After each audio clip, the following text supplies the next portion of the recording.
Sunday को special बनाने के लिए। तो स्वागत है अनूप सर आपका। The stage is all yours, welcome on board. Thank you Ajay ji. ऑन पैसिव नमस्कार and merry Christmas to all of you and happy new year. आज का सेशन है संडे का स्पेशल, और आज हम एक ऐसा टॉपिक डिस्कस करेंगे कि इस टॉपिक को अगर आप सुनते हैं ध्यान से तो आपको बहुत सारी चीज़ें पता चलेगी, और उसको अगर आप प्रॉपर अपने तरीके से उसको अगर एनालिसिस करते हैं तो मुझे ऐसा लगता है कि आपके माइंड के जो क्वेश्चंस इतने दिनों से चलते आ रहे हैं या फिर आगे भी जो क्वेश्चंस होंगे आपके माइंड में वो निकल जाएंगे। तो ज़्यादा समय न लेते हैं, डायरेक्ट हम चलते हैं स्क्रीन की तरफ।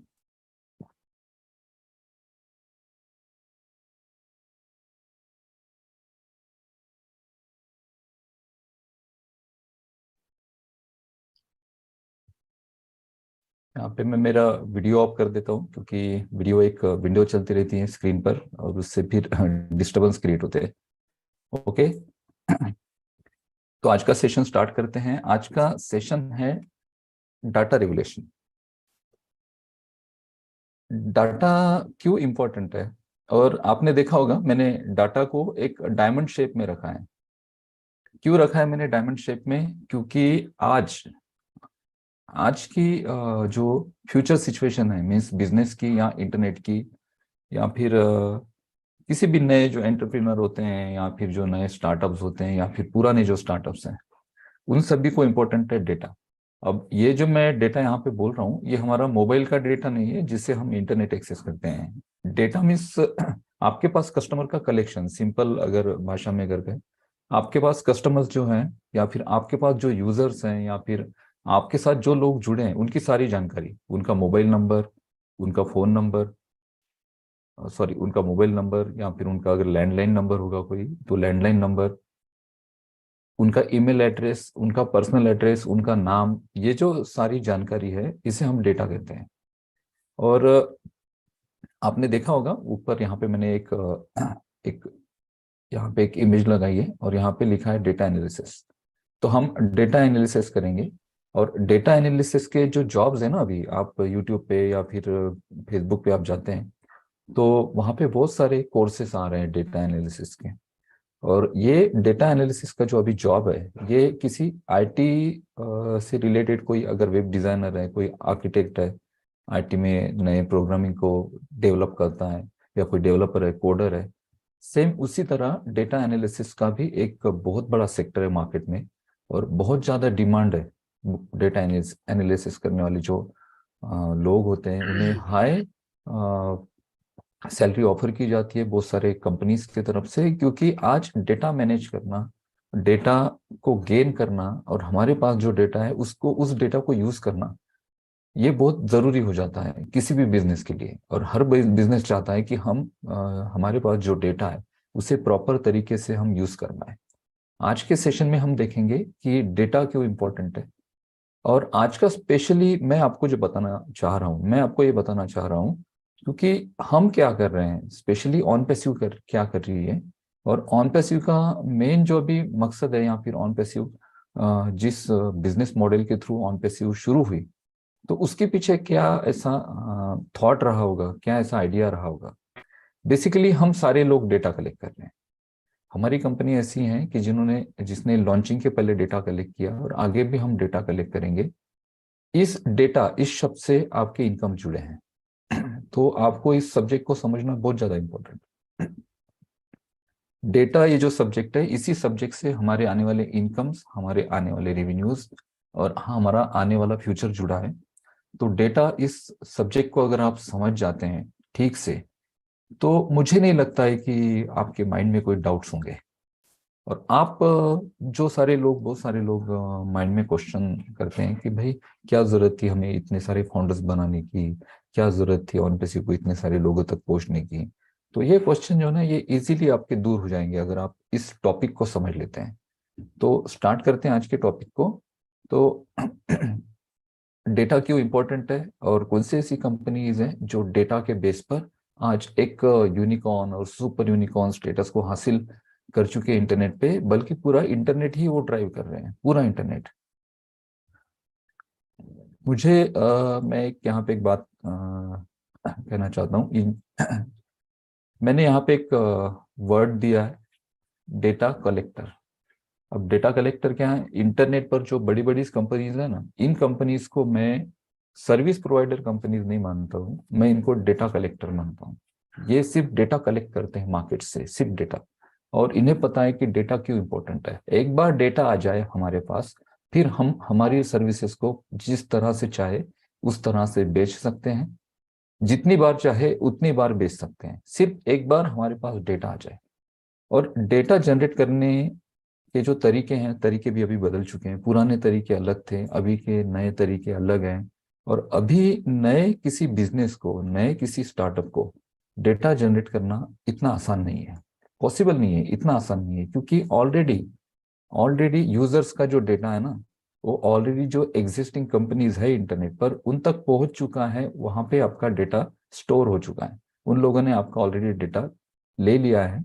अब उस डेटा के थ्रू जो नए प्रोडक्ट वो बनाते हैं, नए जो कुछ बिजनेसेस या फिर नए जो सर्विसेज क्रिएट करते हैं, वो सर्विसेज आप तक पहुंच जाती हैं। तो डेटा ऑलरेडी है इन कंपनीज के पास। अब ये कंपनीज कौन सी है आपको पता है? आपको पता है ये कंपनीज कौन सी है? Basically Google, Facebook, YouTube, Twitter और जस्ट डायल। यहाँ पे और बहुत सारी कंपनीज है, जैसे प्रिंटरेस्ट है, कोरा.com है, और उसके बाद टेलीग्राम है। ये भी सारे जो कंपनीज है ना, ये भी डेटा ही कलेक्ट करते हैं मार्केट से। पिंटरेस्ट की अगर मैं बात करूँ तो पिंटरेस्ट एक ऐसी कंपनी है कि जहाँ पे आपको बहुत ज्यादा वैरायटी मिलती है। किसकी? किसी भी प्रोडक्ट की या किसी भी डिजाइन की। इवन आपको अगर कोई पेंटिंग बनानी है, या फिर आपको कोई अगर एग्जांपल, आपको किसी टाइप का अगर अच्छा शर्ट सिलाना है, या फिर आप कोई पार्टी वेयर कोई ड्रेस सिलाना चाहते हैं, वीमेन स्पेशली अपने जो ड्रेसेस और ये सारी चीजें रहती है ना, उसके डिजाइन अगर देखने हैं तो आप सीधे सीधे पिंटरेस्ट पे जाते हो। वहां पे इतनी ज्यादा वैरायटी है। क्या मिल रहा है उस कंपनी को? वो फ्री में, बस प्रिंटेस्ट की एप्लीकेशन को डाउनलोड करो, प्रिंटेस्ट पे जाओ, और वहां पे आपको जो चाहिए वहां पे आपको मिलेगा। आपको किसी घर का डिजाइन होगा, आपको फर्नीचर का डिजाइन अगर चाहिए होगा, आपको कपड़ों का डिजाइन अगर चाहिए होगा, कुछ भी इंटीरियर चाहिए होगा, कुछ भी जो आपको चाहे, वहां पे सिर्फ उस कीवर्ड को टाइप करो, और वहां पे इतने सारे उसके रिजल्ट आते हैं, इतने सारे सर्चेस आते हैं। और वो कंपनी सिर्फ डेटा के बेस पे इनकम कर रही है, हमें कुछ नहीं देना पड़ रहा है। आपको पता है फेसबुक वगैरह ये सारी चीजें, ये कुछ नई चीजें मैं आपको नहीं बता रहा हूँ। पिछले 2-3 सालों से तो हम इन बातों पे बहुत बार बात कर चुके हैं। बट इन सारे सारे टॉपिक को मैं थोड़ा सा अलग एंगल में आपके सामने रखने जा रहा हूँ आज। जो मैं सोचता हूँ, मेरे एंगल क्या है, मैं किस तरह से देखता हूँ इन सारी चीजों को, ये सारी चीजें जो मेरा नजरिया है ना, वो मैं शेयर कर रहा हूँ आपके साथ। तो गूगल की अगर बात करें हम, तो गूगल के पास क्या है एक्चुअली? तो गूगल की थोड़ी हिस्ट्री हम जान लेते हैं। गूगल जो है ना, ये गूगल फाउंड हुई थी 1998 में। और गूगल के दो ओनर है। गूगल के पास डेटा कितना है? गूगल एक ऐसी कंपनी इंटरनेट पर जो सबसे बड़ा सर्च इंजन लेकर उभरा है मार्केट में। अब गूगल ने क्या किया? गूगल ने ऑलमोस्ट पूरी दुनिया का पूरी दुनिया का जो डेटा है वो कलेक्ट कर लिया है गूगल ने। मुझे गूगल के बारे में हमारे फाउंडर है पाकिस्तान से, वसीम अनवर सर, आप सभी लोग जानते हैं। उनके एक सेशन में उनको किसी ने क्वेश्चन किया था कि सर, उनको क्वेश्चन किया था, उन्होंने मुझे बोला था कि अरे अनूप जी, मुझे एक किसी ने पूछा कि गूगल ने तो सारा कब्जा करके रखा है, तो फिर हमें क्या गूगल हमें जगह देगा? यानी गूगल ने सारा कब्जा करके रखा है, क्या गूगल ऑन पैसिव को जगह देगा? एक उस क्वेश्चन को अगर देखेंगे ना, तो क्वेश्चन ऐसा लगता है एक बहुत सा स्टूपिड क्वेश्चन है। बट उस क्वेश्चन में बहुत बड़ी गहराई है कि गूगल ने तो सारा कब्जा करके रखा है, क्या हमें गूगल जगह देगा? इसका मतलब ये है, बेसिकली इसका मीनिंग ये निकलता है कि गूगल ने पूरे मार्केट का, पूरे इंटरनेट मार्केट का, पूरी दुनिया का डेटा कलेक्ट करके रखा है। क्या गूगल हमें डेटा कलेक्ट करने देगा? ऑलरेडी तो सारा डेटा गूगल, यूट्यूब, फेसबुक, इन सारी कंपनीज ने कलेक्ट करके रख दिया है। तो क्या हमें डेटा मिलेगा? जब हम सास कंपनी की बात करते हैं, हम डिजिटल प्रोडक्ट की बात करते हैं, हम नए रेवोल्यूशन की बात करते हैं, हम एआई टेक्नोलॉजी की बात करते हैं, बट ये सारी चीजें हमें जिन लोगों तक पहुंचानी है वो लोग भी तो हमारे पास चाहिए होंगे ना। वो डेटा तो हमारे पास चाहिए होगा, उन लोगों की जानकारी तो हमारे पास चाहिए होगी, ताकि हम हमारे प्रोडक्ट को, हमारी सर्विसेज को उन लोगों तक एटलीस्ट पहुंचा पाए। वो ले नहीं ले वो बात की बात है, पहुंचाना जरूरी है। आपका जो बिजनेस है ना, लोगों तक पहुंचना जरूरी है।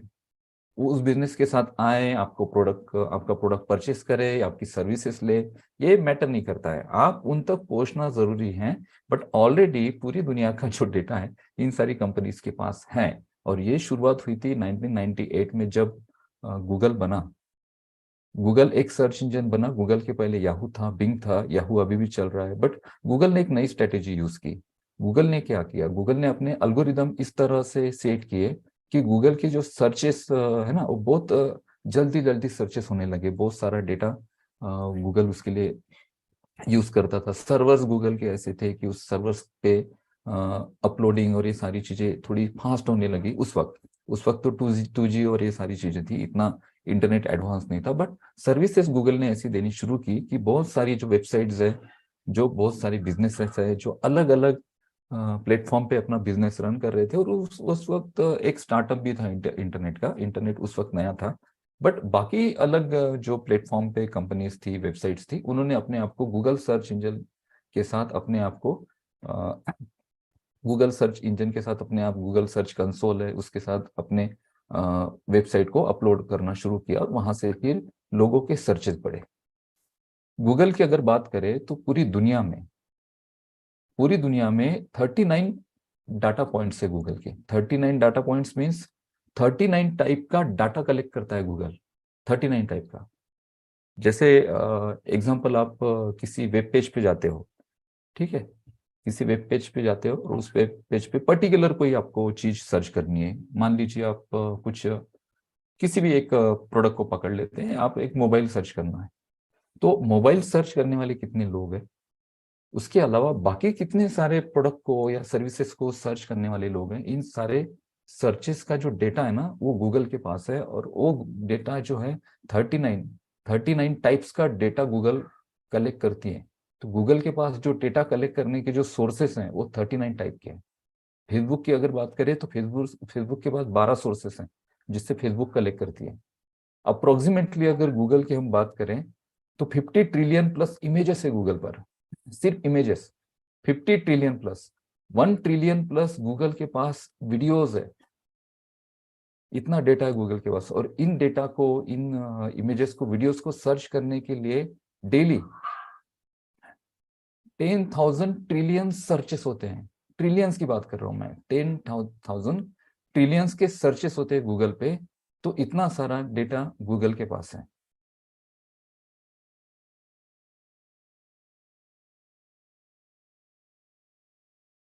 और गूगल की अगर बात करें, गूगल का रेवेन्यू कहाँ से जनरेट करती है गूगल? ये सारा जो डेटा है ना, वो पर्सनलाइज यूज करती है, पर्सनल इंप्रूवमेंट के लिए गूगल यूज करती है। यूजर्स का जो एक्सपीरियंस है और प्रोडक्ट की जो सर्विसेज है उसको बढ़ाने के लिए इस डेटा को यूज करती है, और इस डेटा को टारगेट करती है एड्स में। और ये जो डेटा है, ये सारे जो यूजर्स है, एग्जांपल गूगल के पास जो गूगल को सर्च कर रहे हैं, इन लोगों को टारगेट करती है अपने एड्स में। मीन्स गूगल पे जो एड्स चलती हैं वो एड्स उन लोगों को बताती हैं। आपने बहुत बार देखा होगा, आप कुछ गूगल पे कुछ सर्च करो, आपको यूट्यूब पे भी वो एड फॉलो करती है। आप जहां जहां जाते हो इंटरनेट पर, आपको एड फॉलो करती है, क्योंकि ये जो डेटा है गूगल पे, अगर आप एडसन के थ्रू अगर अपना एड कैंपेनिंग चलाना चाहते हैं तो 20,000 रुपीज आपको मिनिमम वहां पे डिपॉजिट करने पड़ेंगे आपके एडसन अकाउंट में, तब जाके आपका एड कैंपेनिंग शुरू होगा। और ये 20,000 का भी गूगल का ऑफर चल रहा था। मुझे 2 दिन पहले एक मैसेज आया कि 20,000 अगर मैं डिपॉजिट करता हूं तो 20,000 का एक्स्ट्रा क्रेडिट मुझे मिलेगा गूगल की तरफ से, यानी मैं 40,000 रुपीज के एड कैंपेनिंग चला सकता हूं गूगल पे। तो गूगल का जो मेन सोर्स है इनकम का, वो है सिर्फ एडवर्टाइजमेंट, दूसरा कोई सोर्स नहीं है, सिर्फ एडवर्टाइजमेंट। हाँ, गूगल ड्राइव या फिर जीमेल जैसी जो एप्लीकेशन है, जैसे हायर प्रोफेशनल लोग यूज करते हैं, तो उसका एक छोटा सा सब्सक्रिप्शन वो देते हैं। जीमेल पे आपको 10 GB तक डेटा फ्री फ्री मिलता है स्टोरेज के लिए। गूगल ड्राइव पे आप स्टोर करते हो, उसके ऊपर अगर डेटा चाहिए तो उसके महीने के कुछ पैसे भरने पड़ेंगे, बट बहुत लिमिटेड अमाउंट है वो।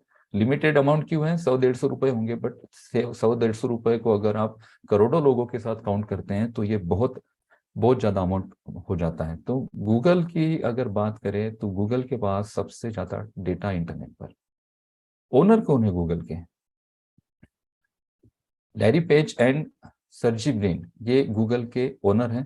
गूगल का एग्जैक्टली क्या रेवेन्यू है, क्या जनरेट कर रही है गूगल? तो अगर 2020 की बात करें, 2021 की, तो एनुअल जो रेवेन्यू था गूगल का वो 74.98 बिलियन डॉलर्स था। और एवरेज अगर सर्चेस देखेंगे या फिर एवरेज अगर पर सेकंड अगर हम गूगल का इनकम देखेंगे तो 2378 यानी 2378.23 डॉलर पर सेकेंड किसके भरोसे पे? सिर्फ एडसन के भरोसे। इनके पास एडसन और एड्स के अलावा दूसरा कोई बड़ा सोर्स नहीं है कि जिससे वो कमा पाए। बट इनके पास डेटा आ गया है क्योंकि इन्होंने 98 में डेटा कलेक्ट करना शुरू किया। 98 से 2022 इतना समय हो चुका है। इतने समय में गूगल ने इतना ज्यादा डेटा कलेक्ट करके रखा है कि अभी गूगल को जरूरत ही नहीं है। गूगल इस डेटा को इतनी प्रॉपर तरीके से अपने एडसन में यूज करना है कि गूगल मिलियंस ऑफ डॉलर्स है ना ईयर के कमा रहा है। और इसके साथ साथ नए नए प्रोडक्ट डेवलप हो रहे हैं क्योंकि कंपनी के पास पैसा है, कंपनी के पास रेवेन्यू है, कंपनी के पास एम्प्लॉयज है, कंपनी के पास बहुत सारी चीजें हैं। अभी कुछ भी कर सकती है गूगल। गूगल को अगर कुछ नया प्रोडक्ट लॉन्च करना है उसके लिए मिलियंस में या फिर बिलियंस में, ट्रिलियंस में भी अगर गूगल को डॉलर खर्च करने पड़ेंगे तो गूगल कर सकती है क्योंकि गूगल के पास इतना सारा डेटा है जिसके बेस पे गूगल को बहुत ज्यादा इनकम आता है। ठीक है, नेक्स्ट हम चलते हैं फेसबुक।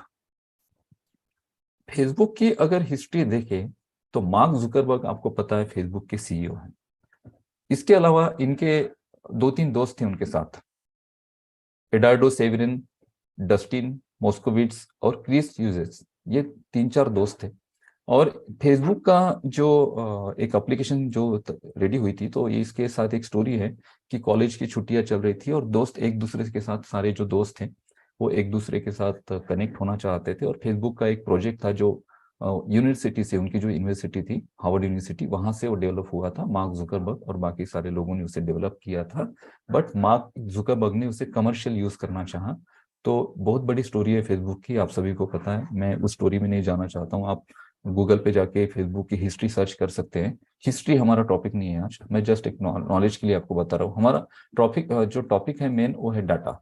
कितना डाटा है फेसबुक के पास? एवरेज अगर फेसबुक का अगर हम देखते हैं तो 2.94 बिलियन मंथली एक्टिव यूजर्स है फेसबुक के पास। 2.94 billion monthly active users Facebook के पास है। 2000 में जब मेटा आया, फेसबुक अभी आप देख रहे होंगे कि मेटावर्स की तरफ जा रहा है, तो उसने अपने जो प्रोडक्ट है उसका नाम चेंज कर दिया, फेसबुक से मेटा कर दिया। 2022 की बात है। उस वक्त ये जो नंबर है ना, ये नंबर और बढ़ा। 1.96 यूजर जो है ना विजिट कर रहे हैं सोशल मीडिया का जो प्लेटफॉर्म है फेसबुक, इस पे। और ये डेली बेसिस पे हो रहा है। 1.96 बिलियन यूजर डेली बेसिस पे फेसबुक पर विजिट कर रहे हैं। और फेसबुक के पास एप्लीकेशंस कौन से हैं? ओवरऑल अगर एप्लीकेशन देखते हैं तो फेसबुक के पास व्हाट्सएप है। व्हाट्सएप एक्चुअली फेसबुक की एप्लीकेशन नहीं थी, बट फेसबुक ने उसे ले लिया। इंस्टाग्राम को कवर कर लिया, एंड मैसेंजर। मैसेंजर के थ्रू कितने सारे लोग कनेक्टेड होते हैं। इंस्टाग्राम की अगर बात करें ना, तो इंस्टाग्राम पेज अभी बहुत ज्यादा ट्रेंडिंग चल रहा है। इंस्टाग्राम पे अगर आप कोई निश में कोई आपका सब्जेक्ट है और उस सब्जेक्ट से रिलेटेड अगर आप वहाँ पे पेजेस बनाते हैं और उस सब्जेक्ट से रिलेटेड डेली के वहाँ पे कुछ पोस्ट अपलोड करते रहते हैं, तो आपके वहाँ पे क्या होता है, आपके वहाँ पे फॉलोअर्स बढ़ते हैं। अगर आपके पास फॉलोअर्स है 10,000, 20,000, 1 लाख तक, तो कंपनीज आपको अप्रोच करती है। कौन सी कंपनीज? जिन कंपनीज को इंस्टाग्राम के थ्रू अपने एड्स चलाने होते हैं। आपका एक पेज है, आपने तो अपने जस्ट इसके लिए बनाया कि चलो भाई मैं मेरी जो एक्टिविटी होती है उसको मैं इंस्टाग्राम पे शेयर करती रहूं, बट वो एक्टिविटी लोगों को पसंद आने लगी, लोग आपसे जुड़ते रहे और आपके फॉलोअर्स बढ़े। अब वो जो पेज है ना आपका, उस पेज पे किसका ध्यान गया? जो मार्केट में जो कंपनीज है जो अपना एडवर्टाइजमेंट करना चाहती है, वो आपको अप्रोच करती है कि अरे यार आपके पास तो 50,000 फॉलोअर्स है, तो आप क्या करें, मेरा एक पोस्ट डाल दीजिए आपकी इस पे, ताकि आपकी जो 50,000 फॉलोअर्स हैं उनको आपका पोस्ट दिखे और मेरे बिजनेस में मेरा ट्रैफिक इंक्रीज हो, मेरा कस्टमर बेस इंक्रीज हो, तो इंस्टाग्राम के सिंगल पोस्ट के 50,000 60,000, कुछ जिन लोगों के मिलियंस में फॉलोअर्स हैं 1 लाख 2 लाख तक एक सिंगल पोस्ट के चार्ज करते हैं। यू कैन इमेजिन कितना इनकम कर रहे हैं। किसके बेस पे? डेटा के बेस पे। 50,000 लोगों का डेटा है उनके पास। अगर आपका कोई इंस्टाग्राम में पेज है और आप 50,000 फॉलोअर्स आपके पास हैं, तो आपको कंपनी अप्रोच करती है और कंपनी बोलती है कि आप एक सिंगल पोस्ट डालो। सिंगल पोस्ट डालने में कितना समय लगता है यार? कुछ नहीं, बिल्कुल नहीं। एक डिजाइन, और डिजाइन भी कंपनी दे देती है, भाई हमारा डिजाइन है, बस आप इसको पोस्ट कर दो, वहां पे थोड़ा सा कुछ, वहां पे आप डिस्क्रिप्शन लिख दो या फिर एक वीडियो बना दो उस प्रोडक्ट को आप यूज कर रहे हो, बस आपका 50,000 का जो डेटा है उसे यूज करेगा। इस 50,000 का जो डेटा एक पर्टिकुलर इंस्टाग्राम का जो एक ऐसा व्यक्ति जिसने एक छोटा सा पेज बनाया था बट 50,000 लोगों का डेटा उसके पास है, तो एक सिंगल पोस्ट के वो व्यक्ति 50,000 रुपए कमा रहा है। महीने की 10 अगर पोस्ट वो डालता है तो आप सोचिए कितना 5 लाख रुपीज तक इंस्टाग्राम से लोग अर्निंग कर रहे हैं। ये चीजें तो हम इमेजिन भी नहीं कर सकते हैं कि इतनी इतनी छोटी छोटी चीजों से इनकम आ रहे हैं मार्केट में। बट ये मार्केट में इनकम आ रहे हैं सिर्फ डेटा के वजह से, क्योंकि वो जो इंस्टाग्राम पर जिसका पेज है, जो यूजर है इंस्टाग्राम का, उसके पास 50,000 लोगों का डेटा है। ठीक है, उसके बाद ओनर की अगर बात करें अभी, तो मार्क जुकरबर्ग ओनर है फेसबुक के, आप सभी को पता है, आप इनके बारे में वो स्टडी कर सकते हैं आप चाहे तो गूगल पर।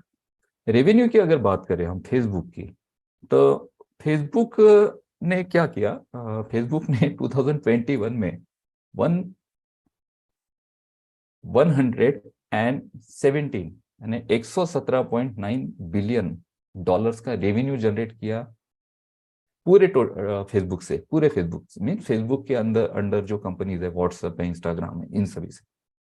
एवरेज अगर फेसबुक की बात करें तो फेसबुक ने 60 बिलियन का जो इनकम है ना, डॉलर 60 बिलियन का, वो फेसबुक पेज से जनरेट किया। फेसबुक का जो पेज है उससे जनरेट किया। डॉलर 40.5 बिलियन फेसबुक का रेवेन्यू कनाडा से और बाकी कंट्रीज से जनरेट होता है। और 2021 की अगर बात करें, 2021 की, फेसबुक इस एप्लीकेशन को 33.3 बिलियंस का डाउनलोड मिला। आप इमेजिन कर सकते हैं क्या है फेसबुक? बट डेटा है फेसबुक के पास, आप लोगों का डेटा है, आपकी सारी इंफॉर्मेशन। फेसबुक से आप कुछ नहीं खरीदते हैं, बट आपका जो डेटा है ना, उस डेटा के थ्रू फेसबुक पे जो लोग हैं या इंस्टाग्राम पे जो लोग हैं, जिन्होंने इंस्टाग्राम पे अपने अकाउंट्स बना के रखे हैं, वो लाखों रुपए कमा रहे हैं। तो ये सारी चीजें डेटा के थ्रू ही ड्राइव होती हैं। अब चलेंगे यूट्यूब पर। क्या है यूट्यूब? यूट्यूब की अगर हिस्ट्री आप जानेंगे ना दोस्तों, तो आप शॉक हो जाएंगे।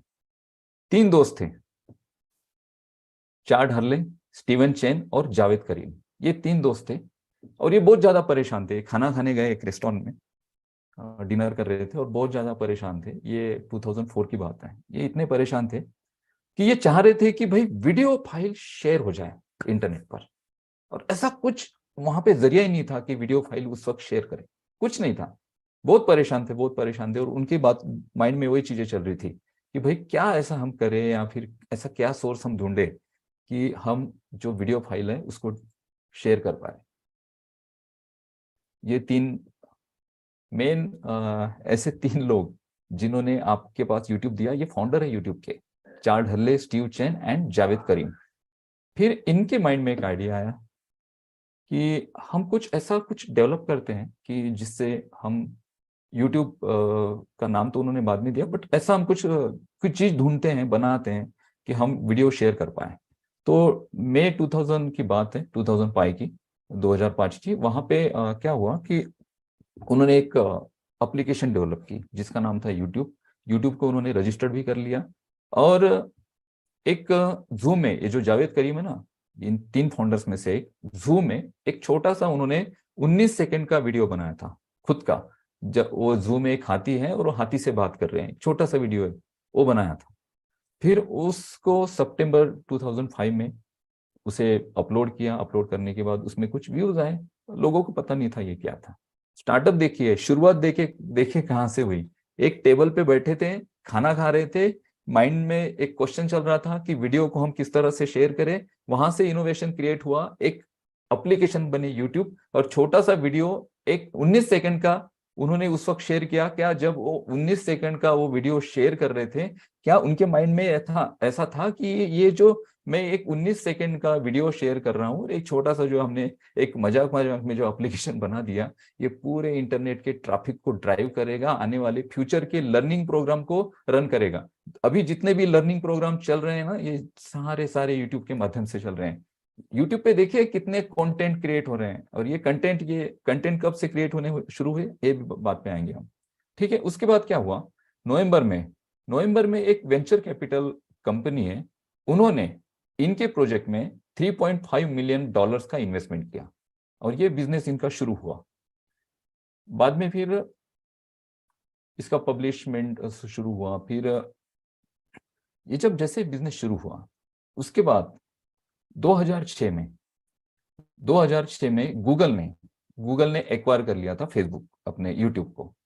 यूट्यूब के पास जो उनका एक वीडियो वायरल हुआ था, और एक महीने में मिलियंस में व्यूज आ गए थे, और यूट्यूब के तरफ लोग अभी बढ़ रहे थे। और गूगल ने उस बात को उसी वक्त जान लिया कि ये जो प्रोडक्ट है यूट्यूब, आने वाले दिनों में ये इतना ज्यादा रेवोल्यूशनरी प्रोडक्ट होने वाला है, बहुत ज्यादा रेवोल्यूशनरी प्रोडक्ट क्रिएट करेगा, और इसके जो ओनर हैं अभी, उन लोगों में इतना पोटेंशियल नहीं है कि आगे इस प्रोडक्ट को उस लेवल पर वो लेकर जाए। और वो जो 3 दोस्त थे, उन्हें भी लगा कि हम आगे चल के ये सारा जो प्रोडक्ट है इसे हम उस लेवल पर नहीं ले जा सकते, तो हम अच्छी एक डील करते हैं। 1.65 बिलियन में गूगल को यूट्यूब बेच दिया गया, 2006 की बात है। ठीक है, उसके बाद जब गूगल ने परचेस किया था ना, उसके परचेसिंग के पहले पूरे रीजन से $15 मिलियन के आसपास यूट्यूब की इनकम हो रही थी। ठीक है, बाद में गूगल ने जब परचेस किया, तो इसका जो एवरेज जो इनकम था ना गूगल ने अभी कुछ दिनों पहले एक मैगजीन था, उसमें उन्होंने एक अपना कुछ डेटा उन्होंने शेयर किया कि यूट्यूब एक एडवर्टाइजिंग मशीन है। गूगल के लिए यूट्यूब एक एडवर्टाइजिंग मशीन है, और इस मशीन ने कम से कम 15.1 बिलियन का रेवेन्यू जनरेट किया 2019 में। यानी ये 2006 की मैं बात कर रहा हूँ। उसके बाद फिर इन्होंने इसमें नए नए रेवोल्यूशन और नई नई चीजें ऐड ऑन करनी शुरू की, और हम सीधा आ जाते हैं हम 2019 पे। 2019 में पूरे क्वार्टर ईयर में, मीन्स 3 महीने में ही यूट्यूब का बिजनेस 4.7 बिलियन तक पहुंच गया था।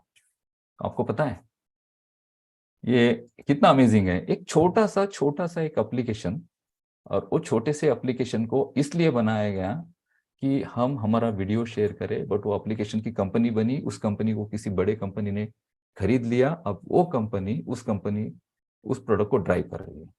ऑनर कौन है अभी यूट्यूब का ऑनर है गूगल। और रेवेन्यू कितना है अभी, करंट अगर रेवेन्यू देखते हैं तो यूट्यूब ने $28 बिलियन का इनकम किया था 2021 में।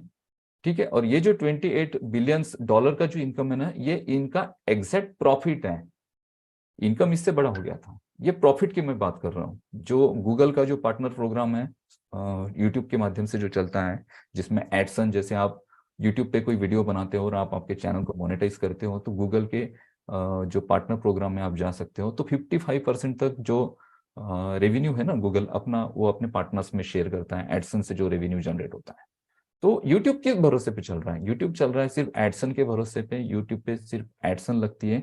और यूट्यूब की अगर सब्सक्रिप्शन चैनल की बात करें इंडिया में, तो इंडिया में 2021 में टी सीरीज और मिस्टर बीस्ट अर्नड, ये कुछ 2 चैनल हैं, इन चैनल का सबसे ज्यादा रेवेन्यू था, सबसे ज्यादा। 2021 की बात करें तो करोड़ों में रुपए लोग कमा रहे हैं। कहां से? यूट्यूब से। किसके भरोसे? डेटा के भरोसे। अब यूट्यूब पे डेटा कैसे काम करता है, उस पर भी बात करेंगे। अब प्रीमियम अगर सर्चेस की बात करते हैं, रीचेस की बात करते हैं यूट्यूब का एक ये भी ऑप्शन मिलता है कि यूट्यूब को आप प्रीमियम यूज कर सकते हैं जिसमें एड्स और ये सारी चीजें नहीं आती हैं, तो उसके भी सब्सक्रिप्शन है ना 50 मिलियन के आसपास हो चुके हैं 2021 में। यानी 50 मिलियन ऐसे लोग हैं जो ऐड देखना नहीं चाहते बट यूट्यूब को यूज कर रहे हैं और यूट्यूब को पे कर रहे हैं। ठीक है, अब यूट्यूब के पास क्या है, डेटा, इतना ज्यादा डेटा है, इतना सारा। आप कितने सारे लोग अभी यूट्यूब पे, अभी ब्लॉग्स और ये सारी चीजें पढ़ने में लोग समय नहीं गंवाते हैं। लोगों को अभी इजी इजी चाहिए, लोग लेजी हो चुके हैं। अभी हमें जैसे जैसे टेक्नोलॉजी आगे की बढ़ती है, जैसे जैसे हम हमारे काम आसान होते जाते हैं, हम और ज्यादा लेजी होते जाते हैं। पहले हम चूल्हे पे खाना बनाते थे, जंगल से लकड़ियां काट के लाते थे। अभी गैस के सिवा हम खाना, सिलेंडर के सिवा हम बना नहीं सकते हैं।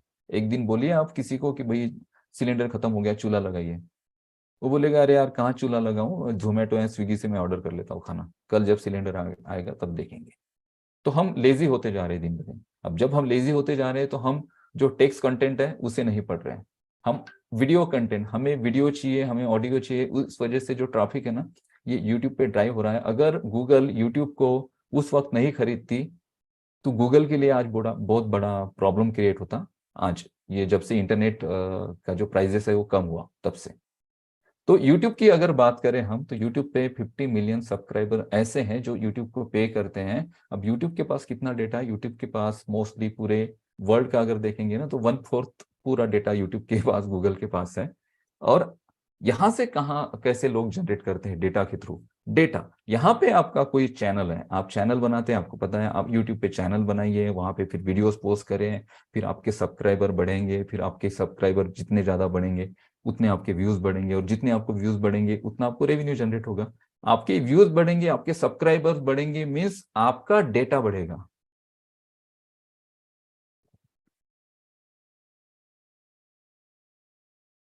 स्क्रीन दिख रही है ना sir? No sir, screen off हो गई है सर अभी नहीं दिख रही। Okay okay. सर। थोड़ा सा लाउडली अगर आप आवाज है मेरा तो वॉइस आ नहीं रहा है क्या? कम आ रहा था सर, यूट्यूब पे कमेंट्स आ रहे थे। अभी ठीक है। अच्छा अभी ठीक है। अच्छा अच्छा, मैं बढ़ा देता हूँ साउंड। स्क्रीन कहाँ है मेरी?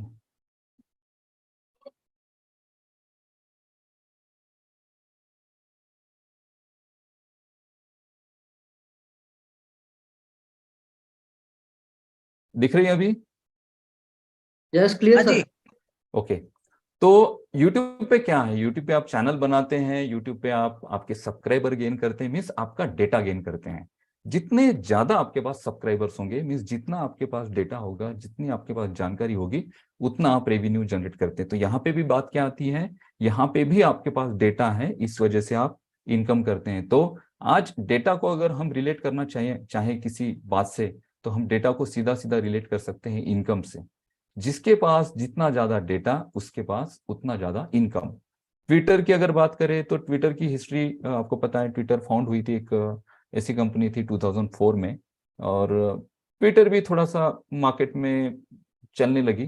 ट्विटर अगर देखेंगे तो ट्विटर पे जो सेलिब्रिटीज हैं और बड़े बड़े जो पॉलिटिशियंस हैं, वो लोग ट्विटर पे हैं, वो लोग इंस्टाग्राम पे नहीं होते हैं, वो लोग फेसबुक पे नहीं होते हैं।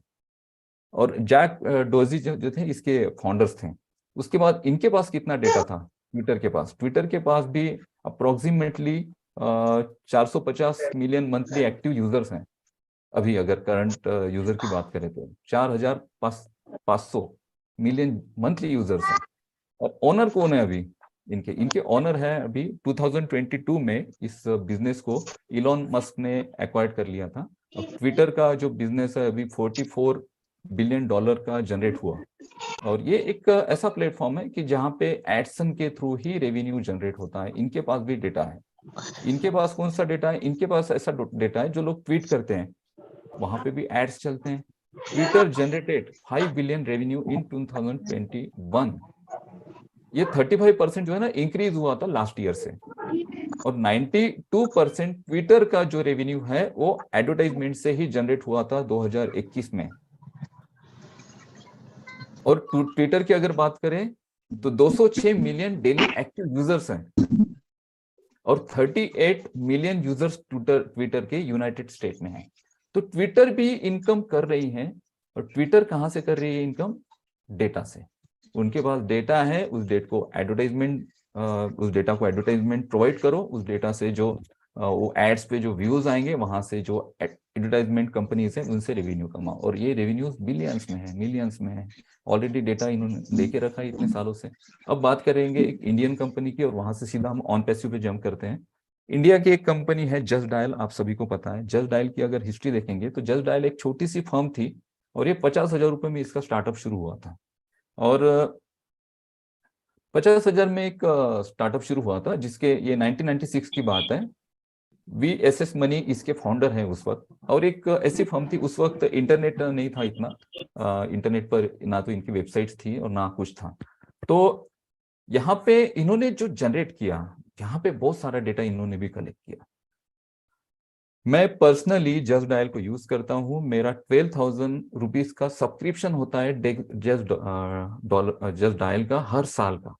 उसमें क्या होता है, उससे मुझे पेज की रैंकिंग मिलती है। मेरा जो बिजनेस है उसके पेज की रैंकिंग के लिए मैं एक्स्ट्रा 5,000 पे कर रहा हूँ, क्योंकि उस एरिया में, उस सिटी में जो बाकी बिजनेसेस हैं उनसे मेरी रैंकिंग अप रहे। अगर जस्ट डायल या गूगल पे, अगर या जस्ट डायल या गूगल पे मेरे बिजनेस को कोई सर्च करे तो मेरी रैंकिंग अप रहे।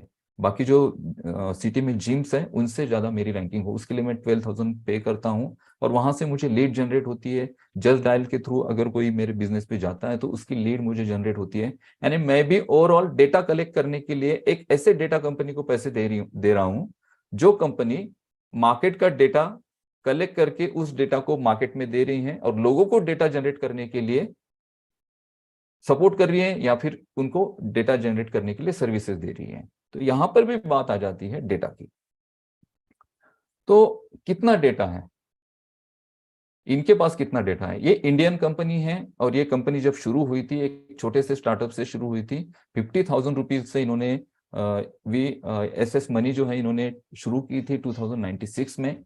और उस वक्त सिर्फ इन्होंने जो डेटा कलेक्ट किया वो मैनुअल डेटा कलेक्ट किया पूरा। उस वक्त जो एम्प्लॉयज थे इनके पास बहुत कम एम्प्लॉयज थे। लेकिन अभी जब इंटरनेट आया, इंटरनेट पर जब सर्चिंग बढ़े, तो जस्ट डायल एक ऐसी कंपनी है कि जस्ट डायल को आप फोन करो, आपको जो इन्फॉर्मेशन चाहिए वो मिल जाती है। आपको कोई प्रोडक्ट लेना है, कुछ भी, वो आपको मैसेज कर देते हैं, मेल कर देते हैं, और आपको कहते हैं कि सर क्या आपका क्या बिजनेस है। तो आप कहते हैं कि भाई मेरा ये बिजनेस है। तो हमारे पास एक पार्टनर प्रोग्राम है, हमारे पास एक ऐसा प्रोग्राम है कि आप जस्ट डायल में एज अ पार्टनर आ सकते हैं, या फिर जस्ट डायल में आपकी बिजनेस को आप रजिस्टर्ड कर सकते हैं।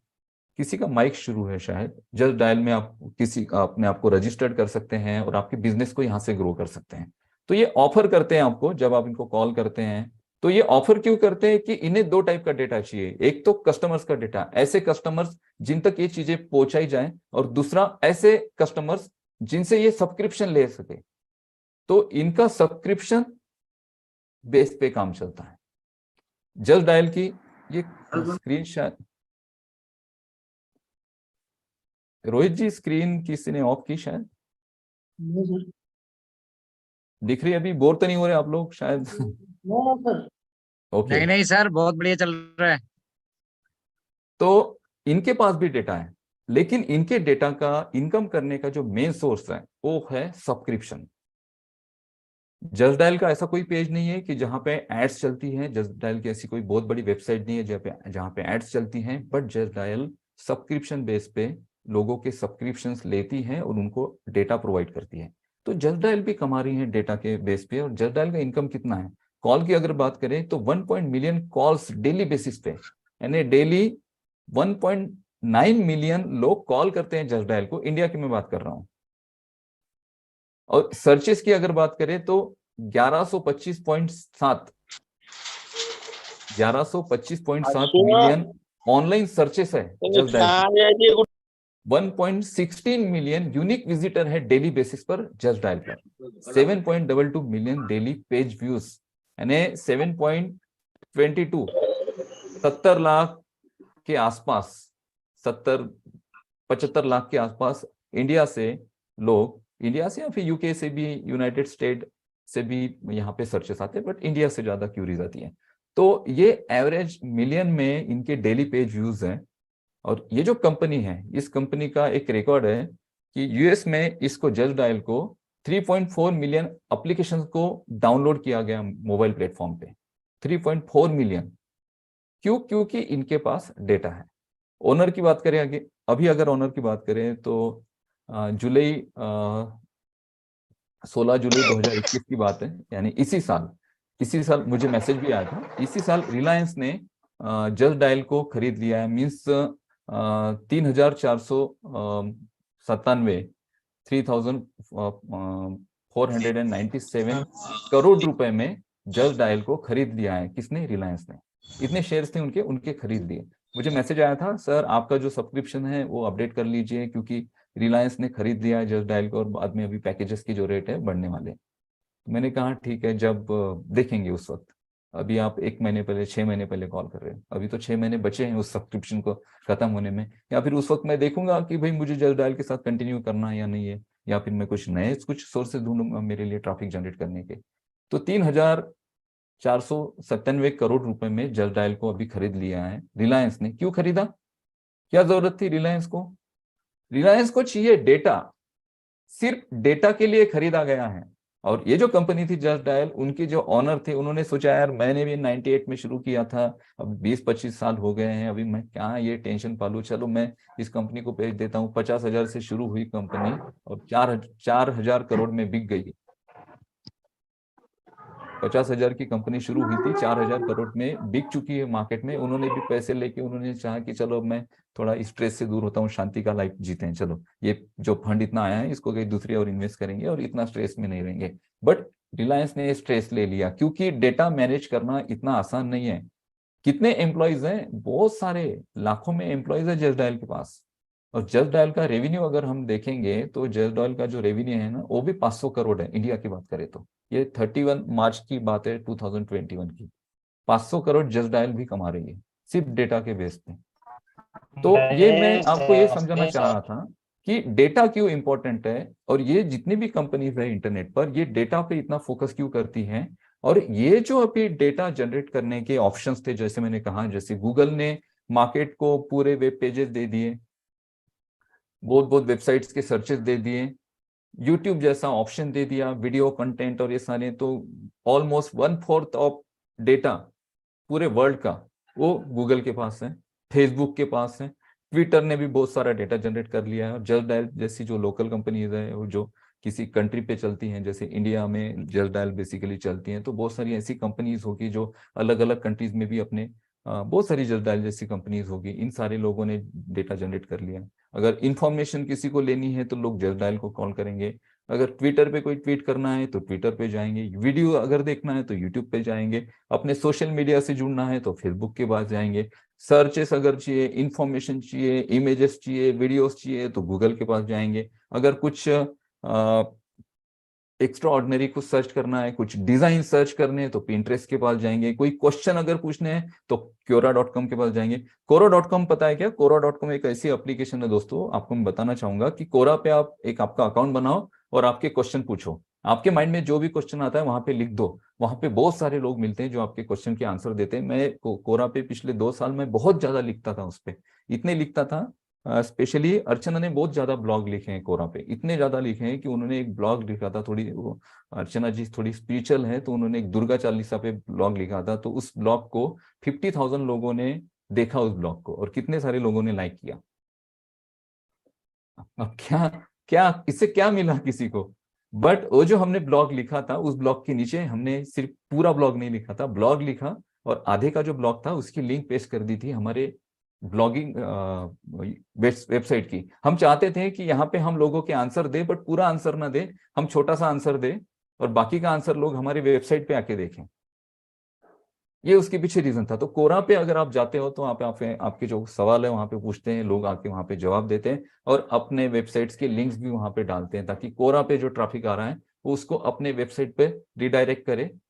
तो लोग वहां पे जो जा रहे हैं, तो कोरा के पास भी डेटा है और ये डेटा कोरा मार्केट में इसे एडसन के लिए देता है।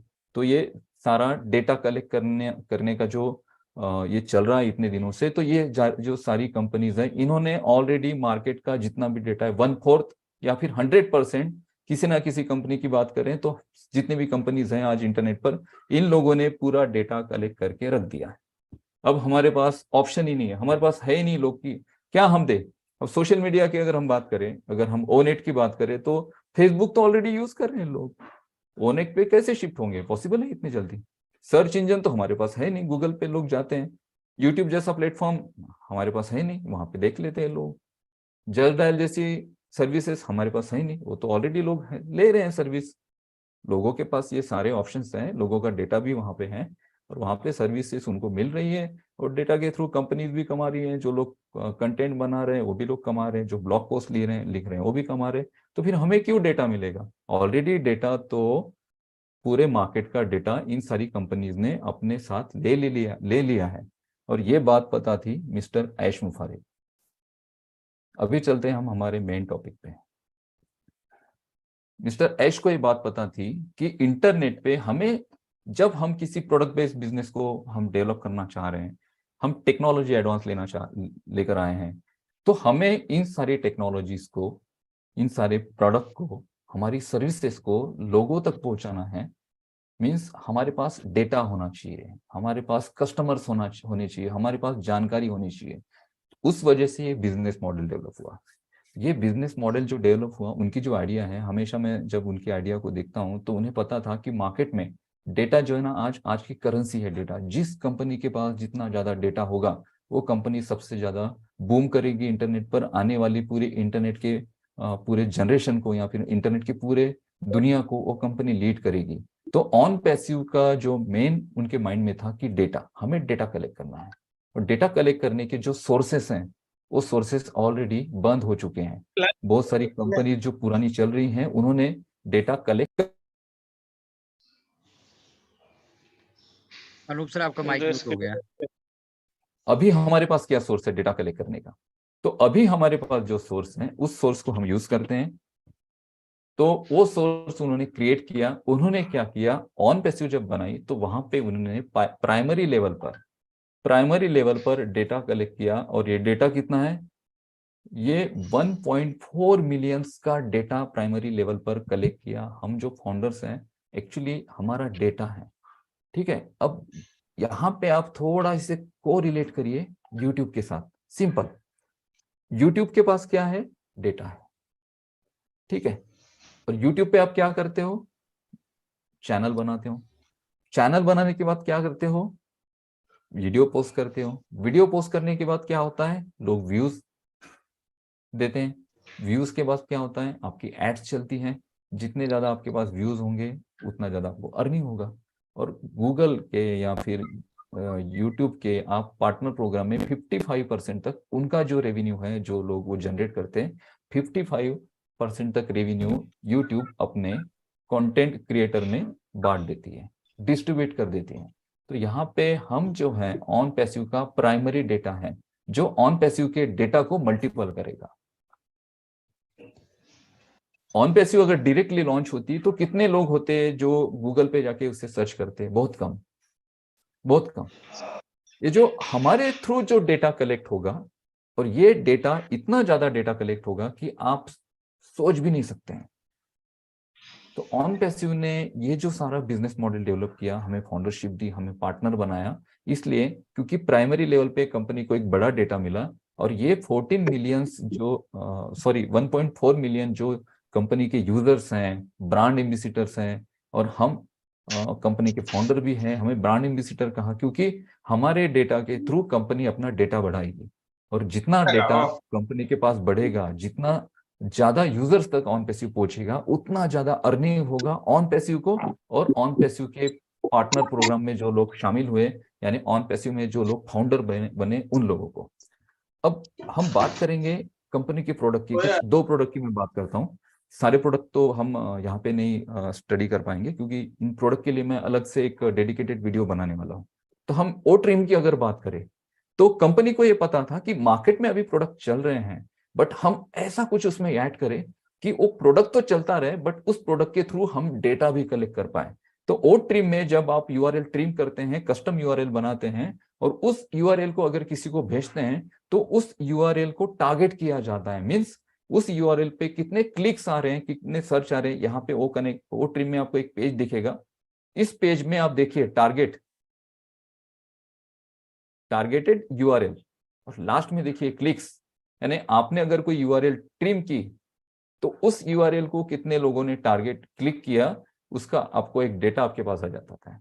और ये डेटा अगर कोई जैसे मेरे जैसा कोई पर्सन है तो मैं इस डेटा को ऑब्वियसली मेरे बिजनेस में यूज करूंगा। मेरे पास डिटेल आ गई, मैं उन्हें अपने मार्केटिंग कैंपेनिंग में इन्वॉल्व करूंगा उन लोगों को। सिर्फ मैंने तो एक लिंक ही सेंड की थी और ये ऑटोमेशन मोड पे हुआ। अभी ऐसा कोई प्रोडक्ट नहीं है मार्केट में।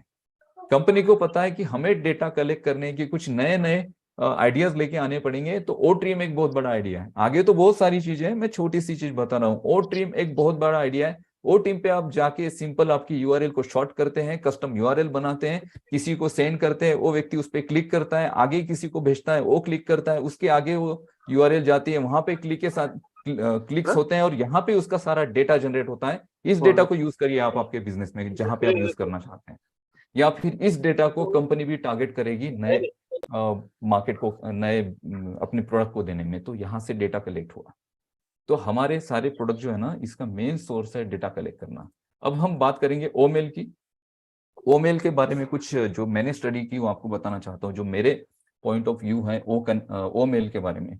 ओमेल पे आप जाते हैं तो आपको वहां पे ऑप्शंस मिलते हैं, इनबॉक्स है, प्रायोरिटी है, आपके कोई मेल है जो प्रायोरिटी में आप रखने चाहते हैं, ड्राफ्ट में आपने जो मेल राइट किया, लिखा है और आप सेंड नहीं कर पा रहे तो आपको ड्राफ्ट में वो मिलेगा। सेंट मेल में आपने कितने मेल सेंड्स किए वो मिलेगा। आउटबॉक्स में जो मेल आपका सेंड नहीं हुआ आउटबॉक्स में मिलेगा। उसके बाद शेड्यूल करके रख सकते हैं, आपको कोई मेल पोस्ट करना है पर्टिकुलर समय पे, शेड्यूल करके रख सकते हैं। ट्रैश, जो मेल आपने डिलीट किया वो ट्रैश में आपको मिलेगा और ट्रैश में जाके आप उससे वापस से डिलीट कर सकते हैं। फोल्डर, आपके लिए एक फोल्डर क्रिएट कर सकते हैं जहां पे आप आपका सारा डेटा रख सकते हैं। इसके अलावा सबसे इंपॉर्टेंट जो फीचर है वो है फॉलोअप। इस बात को समझिए, फॉलोअप का। अब ये टॉपिक थोड़ा सा समझिएगा यहाँ पे। जैसे एग्जांपल मैं कोई मार्केटिंग कैंपेनिंग रन कर रहा हूं मेरे बिजनेस के लिए, और ये मार्केटिंग कैंपेनिंग जो है ना ईमेल मार्केटिंग के थ्रू हो रहा है। अब गूगल से अगर मैं ईमेल मार्केटिंग करना चाहता हूं जीमेल के माध्यम से, तो मैंने लास्ट एक सेशन में बताया था कि हम किस तरह से वहां पे टेम्पलेट्स बना सकते हैं, किस तरह से वहां पे हमारे कस्टमर्स को, उनके मेल्स को वहां पे बल्क मेल मैसेज सेंड कर सकते हैं। ठीक है, वहां पे गूगल में कुछ एक्सटेंशन भी हमें ज्वाइन करने होते हैं जीमेल के साथ, ये होता है। बट बेसिकली जो मार्केटिंग कैंपेनिंग चलते हैं वो जीमेल से नहीं चलते हैं, वो आउटसोर्सेस कुछ एजेंसीज हैं या फिर कुछ अलग से कुछ प्रोडक्ट आपको परचेस करने पड़ेंगे ताकि आपके मार्केटिंग जो हो ऑटोमेशन मोड पे हो। तो mailchimp.com जैसे प्रोडक्ट है। मेलचिम्प की अगर हम बात करें तो मेलचिम्प पे आप एक अकाउंट बना सकते हैं और वहां से अपने बिजनेस कैंपेनिंग को लॉन्च कर सकते हैं। तो क्या होगा कि आपको अलग किसी, आपके पास जीमेल तो है बट मेल सेंड करने के लिए थर्ड पार्टी को यूज करना पड़ेगा, आपको किसी ऐसी एजेंसी को यूज करना पड़ेगा जो आपको मेल्स की सर्विस दे, मेल्स को ऑटोमेशन मोड पर भेजने की सर्विस दे, मेल का फॉलोअप लेने की सर्विस दे ऑटोमेशन मोड पर। जीमेल पे अगर आपके 100 क्लाइंट है, आपने उनको मेल भेज दिया आज और कल आप वापस से भेजना चाहते हैं तो उसी पूरे डेटा को कॉपी करके वापस से आपको मेल भेजना पड़ेगा। ऑटोमेशन नहीं है वहां पे। ऑटोमेशन के लिए आपको किसी थर्ड पार्टी एप्लीकेशन के पास जाना पड़ता है, एप्लीकेशन डाउनलोड करनी पड़ती है और उस एप्लीकेशन का सब्सक्रिप्शन आपको पे करना पड़ता है। ठीक है, और वो सब्सक्रिप्शन जब वहां पे पे करते हो तो वहां पे आप टेम्पलेट्स बना सकते हैं और जितने आपने 500 मेल अगर भेज दिए तो उसका आप एक टाइमिंग सेट करके रख सकते हैं फॉलोअप का, कि आज मैंने इन 500 लोगों को मेल सेंड किए और कल ठीक 12 बजे इन लोगों को एक फॉलोअप जाना चाहिए, या 2 दिन बाद इन सारे मेल्स को एक फॉलोअप जाना चाहिए। वो आपको फॉलोअप्स के वहां पे जो डेट्स है उसको सेट करके रखिए ऑटोमेशन मोड पर और फॉलोअप्स आपके होते रहेंगे। तो अगर आप जीमेल यूज करते हैं तो आपको अभी करंट सिचुएशन में अगर ऑटोमेशन मोड पर किसी को मैसेजेस सेंड करने हैं, फॉलोअप जनरेट करना है, तो आपको थर्ड पार्टी एप्लीकेशन की जरूरत पड़ेगी जहां पे आपका जो कंपनी मेल है उसे आप इंटीग्रेट करेंगे और उस मेल के थ्रू वहां से कैंपेनिंग रन होगा, वहां से ऑटोमेशन लॉन्च होंगे और वहां पे आपको उसके लिए पे करना पड़ेगा। लेकिन अगर हम कंपेयर करते हैं ओ मेल को अभी, तो ओ मेल में आपको एक ऑप्शन मिलता है फॉलोअप। यहाँ पे आपने जिन लोगों को, अगर आपने ओ मेल के थ्रू कोई कैंपेनिंग लॉन्च किया, 100 लोगों को मैसेजेस भेज दिए, तो वहां पे आप फॉलोअप सेट करके रखिए, रिमाइंडर सेट करके रखिए। अगर कल 12 बजे आपने मैसेज किसी को भेजना है उसके बाद और 3 दिन बाद उनका फॉलोअप लेना है, तो वो सारे मेल्स को फॉलोअप में ऐड करके रखिए। ओ मेल के माध्यम से ऑटोमेशन मोड पर वो फॉलोअप्स होते रहेंगे। यानी आपके पास अगर ओ मेल है आज की कंडीशन में, तो आपको किसी भी थर्ड पार्टी एप्लीकेशन की जरूरत नहीं है, किसी भी आउटसोर्स की जरूरत नहीं है। सिर्फ ओ मेल के माध्यम से आप मेल सेंड कर सकते हैं, फॉलोअप ले सकते हैं। इसका मतलब अगर आपके पास ओ मेल है तो आपको किसी और को अलग प्रोडक्ट के लिए पैसे देने की जरूरत नहीं है। तो मुझे बताइए, ये जो एप्लीकेशंस हैं अभी, तो क्या ऐसी एप्लीकेशंस हैं मार्केट में?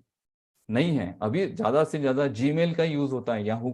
याहू यूज करने वाले बहुत कम लोग हैं। रेडिट मेल अगर देखेंगे तो बहुत बहुत सिंपल इंटरफेस है रेडिट मेल का, कुछ नहीं है रेडिट मेल में।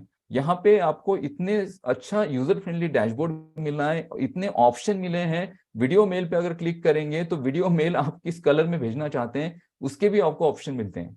वीडियो मेल के बाद एक और ऑप्शन है जो रेवोल्यूशन क्रिएट करेगा, टेक्स्ट टू स्पीच। क्यों? मैंने कहा लोग लेजी हो चुके हैं। मुझे अगर किसी को मेल करना है तो मैं क्या यार, मैं लैपटॉप ओपन करूं?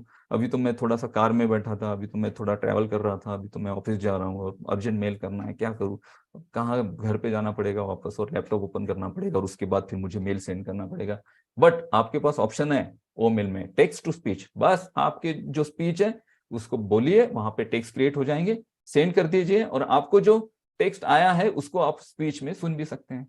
आपको किसी ने मेल कर दिया, आप कुछ भी काम कर रहे हो, हाँ मेल कर दिया, चलो मुझे पढ़ने की जरूरत नहीं, मैंने उसको ऑन कर दिया, उसका जो स्पीच है मुझे सुनाई दे रहा है और मैं यहाँ पे अपने जो काम को भी कर रहा हूँ, अपने काम को करते करते मैं अपने मैसेजेस को भी, मेल्स को भी पढ़ रहा हूँ।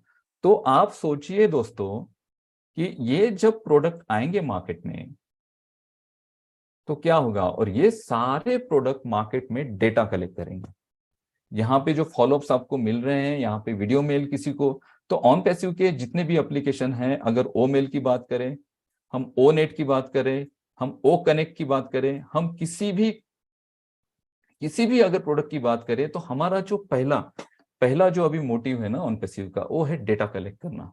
और हम जितने फाउंडर्स हैं, हमारे साथ लिंक्स क्यों दी गई हैं? हमारे साथ लिंक्स इसलिए दी गई हैं कि मैक्स टू मैक्स हम डेटा कलेक्ट करें, क्योंकि जिसके पास डेटा होगा वो आने वाले फ्यूचर में दुनिया पे राज करेगा। और ऑन पैसिव ने डेटा कलेक्ट करने का ये जो नया आइडिया लॉन्च किया है, मींस ऐश ने जो एक नया आइडिया डेवलप किया है, ये आइडिया अभी किसी के पास नहीं है। और ये आइडिया आपको बड़ा बनाएगा, ये आइडिया आपके पॉकेट में इनकम डालेगा और ये आइडिया आपके सपनों को पूरा करेगा।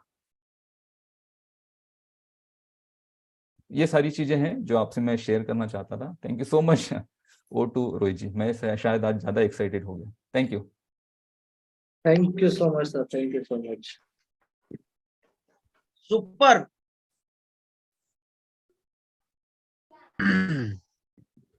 Excellent excellent excellent Anoop sir. और मजा आ गया आज डाटा संडे की जो आपने दिन बना दिया आज का हमारा डाटा के ऊपर। जो चीजें आपने आज हमें बताई वो हमारे लिए, मेरे लिए तो स्पेसिफिकली मैं अपनी बात बताता हूँ, बहुत नई थी।